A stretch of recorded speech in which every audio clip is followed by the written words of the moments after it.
Iconic బ్రిడ్జ్‌కి సంబంధించినటువంటి procedures అన్నీ కూడా కంప్లీట్ అయిపోయినాయి. గతంలో ఉన్నటువంటి ప్లానింగే ఇప్పుడు కొత్తగా ఇందులో తీసుకొచ్చిన విషయాలు ఏమీ లేవు. అయితే ఏంటంటే ఇప్పుడు ఉన్నటువంటి అవసరాలకు తగ్గట్టుగా మోడిఫికేషన్స్ జరిగినాయి. రక్షణ అవసరంగా N13 రహదారిని దృష్టిలో పెట్టుకొని ఇది కంటిన్యూయస్ ప్రాసెస్ అనమాట. ఇది కృష్ణానది పైనుంచి మూలపాడు దగ్గరికి నిర్మించాలనేది. యాక్చువల్ క్లారిటీ చూడాలంటే ఇక్కడ బోరుపాలెం దగ్గర నుంచి ఈవన్ రోడ్డు అంటే కరకట్ట రోడ్డు అంటున్నారు కదా! దాన్ని 4 లేన్ రోడ్ కింద మారుస్తున్నారు.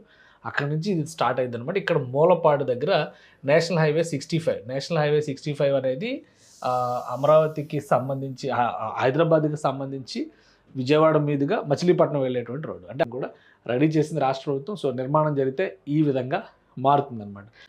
ఐకానిక్ బ్రిడ్జి అంటే దాని డిజైనింగ్ గానీ, దాని లేఅవుట్ గానీ, దాని ప్రెజెంటేషన్ గానీ, దాని చుట్టుపక్కల రిక్రియేషన్ క్రియేట్ చేసే విధానం కూడా చాలా డిఫరెంట్‌గా ఉంటుంది. ఒక టూరిజం స్పాట్‌లా దీన్ని డెవలప్ చేసే విధంగా రాష్ట్ర ప్రభుత్వం రెడీ చేసింది. Bridge length